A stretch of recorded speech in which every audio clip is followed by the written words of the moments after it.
ആരോ പറയുന്ന കേട്ട് മെയ് മാസത്തിന് മെയ് എന്ന് പേര് വന്നത് may be rain, may be snow, may be sun അങ്ങനെയൊക്കെ വരുന്നതുകൊണ്ടായിരിക്കും മെയ് എന്ന് പേര് വന്നത്.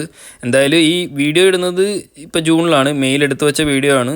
എന്നാലും നമുക്ക് ജൂണിൽ മെയ്യെക്കുറിച്ച് പറയാൻ പാടില്ലെന്ന് നിയമമൊന്നുമില്ലല്ലോ. അങ്ങനെ പോകുമ്പോഴാണ് ഒരു ഇലക്ട്രിക് ബൈക്കുമായിട്ട് എസ്കലേറ്ററിൽ പോകുന്നുണ്ട്. ഇവിടെ മിക്കവാറും കുറച്ച് ആൾക്കാർ ഇങ്ങനെ വെള്ളമൊക്കെ അടിച്ചിട്ട് ഈ സൈക്കിളും ഇലക്ട്രിക് സ്കൂട്ടറൊക്കെ ഈ എസ്കലേറ്ററിൽ കയറ്റാൻ നോക്കിയിട്ട് താഴോട്ട് വീഴാൻ പോകുന്നതൊക്കെ കാണാറുണ്ട്. സ്ഥിരം കാഴ്ചയാണ്. അപ്പം നമ്മുടെ നാട് പോലല്ല, ഇവിടെ നമ്മൾ വെള്ളം അടിച്ച് സൈക്കിൾ ഓടിച്ചിട്ട് പോലീസുകാർ പിടിച്ചാലോ അല്ലെങ്കിൽ നമ്മളെന്തെങ്കിലും സൈക്കിൾ ഓടിച്ചിട്ട് റൂൾ തെറ്റിച്ചിട്ട് പിടിച്ചാലോ നമ്മുടെ നോർമൽ ലൈസൻസും ഇവിടെ അവർ ക്യാൻസലാക്കും. ഇവിടെ ലൈസൻസ് കിട്ടാൻ ഭയങ്കര പാടാണ്, നല്ല എക്സ്പെൻസീവ് ആണ്. പക്ഷേ പോകാൻ ഒരു പാടുമില്ല. ഇതേപോലെ വല്ല ബിയറൊക്കെ അടിച്ചിട്ട് സൈക്കിൾ ഓടിച്ചാൽ മതി, അപ്പം തന്നെ അവർ കട്ട് ചെയ്ത് തരും. അങ്ങനെ എന്തായാലും നമ്മൾ അതിന് ശേഷം നമ്മുടെ വീടിൻ്റെ അടുത്തുള്ളൊരു കഫേയിൽ പോയിട്ട് ഒരു കോഫിയും ഒരു ചീസ് കേക്കുമാണ് പറഞ്ഞത്. കുറേ നാളായിട്ട് പോകണമെന്ന് വിചാരിക്കുന്നത്. ഏകദേശം വന്നു കഴിഞ്ഞ് 3-4 മാസം കഴിഞ്ഞാണ് അവിടെ പോകാൻ പറ്റിയത്. പക്ഷേ നേരത്തെ പോകേണ്ടായിരുന്നു. നല്ല കിടിലൻ കേക്കും അടിപൊളി കോഫിയായിരുന്നു. പൊതുവേ ജർമ്മനിയിൽ ഏത് കോഫി ഷോപ്പിൽ പോയാലും ഫുള്ള് പ്രായമുള്ള ആൾക്കാരായിരിക്കും. അവർ നമ്മളിങ്ങനെ തുറച്ചു നോക്കുന്നുണ്ടാവും.